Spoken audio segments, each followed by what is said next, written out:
Cowboys head to New Orleans to face the winless Saints. After missing last Sunday's game at Carolina with a shoulder injury, Drew Brees said Thursday in an appearance on Ellen that there's not anything that's going to keep him off the field this Sunday. Brandon Weeden will be under center for Dallas. The Cowboys have won 10 straight on the road, but Weeden has lost 9 straight starts. Here he is. You guys are beating a dead horse, talking about, throwing the ball underneath, but, that was our plan all along, You look back, was there a couple of times I could have thrown the ball maybe out to outside receivers, given the plays that were called? There may be 1 or 2 I could have thrown out there. But those were the matchups we liked, and that's what they were giving us in coverage. So, this week, my main focus is take care of the football, eliminate, the bonehead play like last week, eliminate those and continue to get those completions, continue to get the ball in the guys' hands, let them, make plays after the catch. We got good explosive players, and my job is just to get the ball in their hands, let them do work. All right, Skip. What do you expect from Weeden in the Big Easy? Stephen A. Smith, when I saw the soundbite we just saw as it was uttered on Wednesday, and I saw it on 6 o'clock Sports Center, I must tell you, as a Cowboy fan, worried me. My confidence flagged. It drained right out of my body because I know Brandon Weeden personally, and I like Brandon Weeden. And I can tell you that Brandon Weeden is tormented. He is getting defensive to a fault. That Brandon Weeden is capable now of second, third, and fourth guessing every decision he makes with the football Sunday night, back into that house of horrors where 2 years ago, you might remember, my Dallas Cowboys had suffered one of their all-time franchise nightmares. They allowed 40 first downs, record. So I don't know what to expect from Brandon Weeden. As Molly said, he's lost 9 straight starts now. But I must tell you this. This gives me a little heart as you smile with that silly smile of yours at me. Cheshire Cat. Yeah. My Cowboys have won 10 straight, as Molly pointed out, on the road. That's pretty great. Yeah. And New Orleans, led by the great Drew Brees, has lost 6 straight games in that house of horrors. That's become their house of horrors now. That's incomprehensible to me. They've lost 6 straight at home? Seriously, with Drew Brees at quarterback? They have. And then I look at what Brandon Weeden has done so far this year. He's 29 of 33 for 305 yards. That is 88% of his passes he has completed. So surely he's got a little bit of confidence left in there, even though he's second-guessing himself about, should I throw it to the wide receiver or should I just check down to the tight ends or the backs? Stephen A. Smith, I have ridden this horse this far. I went on record and said, even with Brandon Weeden, even though sometimes he makes me wish that artsy-craftsy Tony Romo was at quarterback. I'd take artsy-craftsy over Brandon Weeden sometimes, I must admit, because that second half the other day was an absolute nightmare for me that I still can't quite wrap my mind around. You scored 28 in the first half, you get outscored in the second half 22-0 at Jerry World. Thank you very much. So, I can't tell you how this is going to happen. I can't even, bless you, this is nothing to sneeze at. I can't even tell you. You are smooth. Yeah. I can't even tell you why this is going to happen, but I still believe in this Cowboys team on the road. So I don't know how they're going to do it. I hope Drew Brees does play with a sore right throwing shoulder. I hope he does, because Luke McCown was really good the other day. He threw for 310 at Carolina. Maybe we would have a chance, a better chance against Drew Brees. I don't know. But I'm going to hang in with my Cowboys one more time until reinforcements arrive. Greg Hardy, as you know, Rolando McClain on the way after this game. 4 games will be over. I'll go Brandon Weeden 31, Drew Brees 30. That's what I'm going to say. I'm hanging in with my Dallas Cowboys. Skip Bayless, I mean this affectionately. It's primarily as it comes specifically to the Cowboys. You're pathetic. You sit up here and make this argument like, oh my goodness, I'm so worried, but I'm hanging in there with my Cowboys. I am. Stephen A., I still believe in them. They're playing the Saints.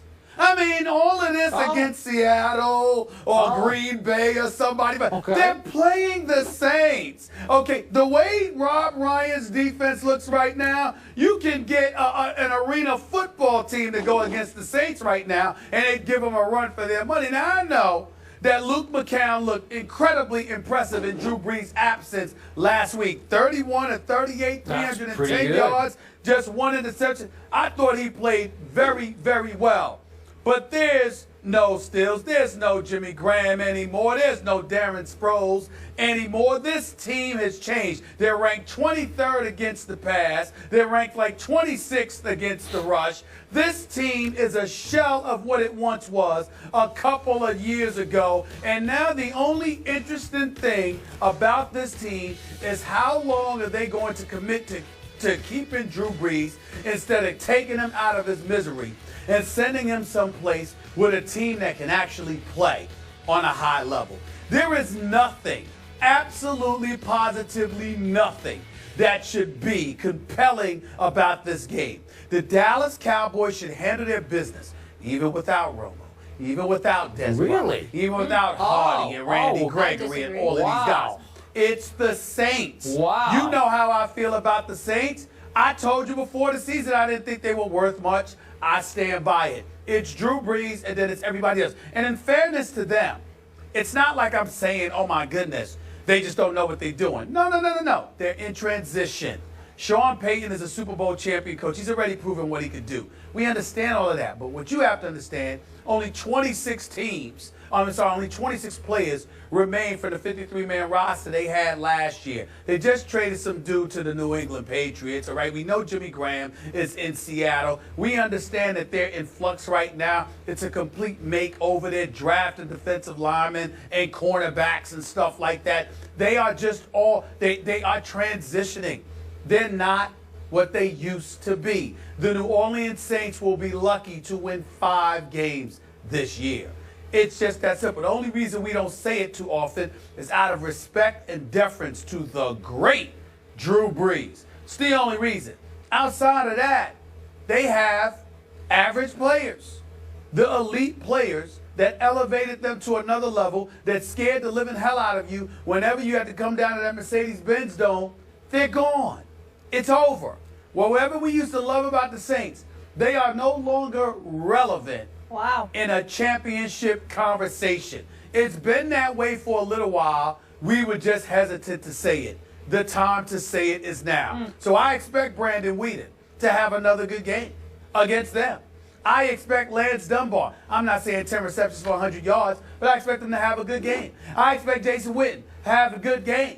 I expect Cole Beasley and Terrence Williams to have a good game. I expect Joseph Randle to run the football effectively, because it seems to me whatever you can do against mediocre defenses always is applicable to the New Orleans Saints under Rob Ryan. The Dallas Cowboys are going to win this game in New Orleans because the New Orleans Saints are not that good anymore. Now, they could shock us because the Dallas Cowboys are always capable of sticking up the joint. But if I had to bet my money, I would bet my money on Brandon Whedon. And I'll go as far as to say this, Skip. It wouldn't even surprise me if the brother ended up passing for about 350 yards plus. Because it's the Saints.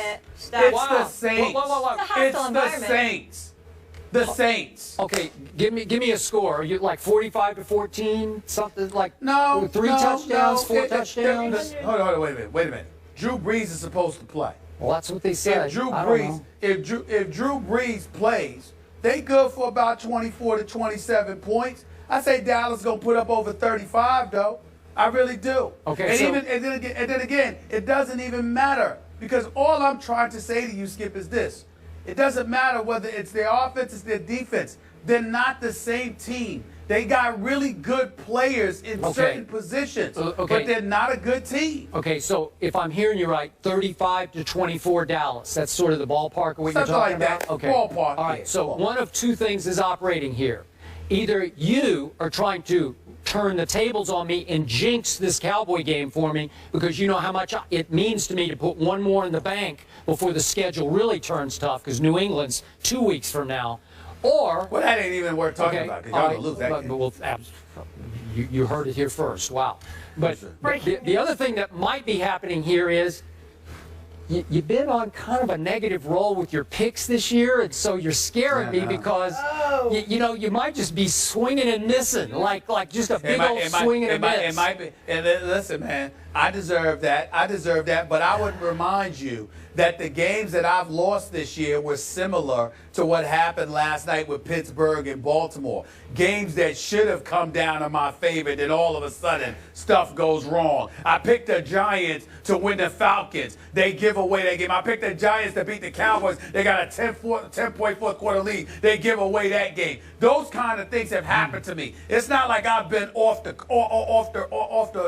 cliff here. All right. My picks were coming down, and it's like they just blew it. I don't know. Well, it's like something Like an jinxed. accident waiting to happen. I will figuratively jump off the cliff if you have picked my Cowboys and they lose this game. Because, listen, Luke McCown threw a beautiful ball into the end zone to win the game at Carolina, whom you were raving about this week. And Josh Norman made a magnificent interception to save the day.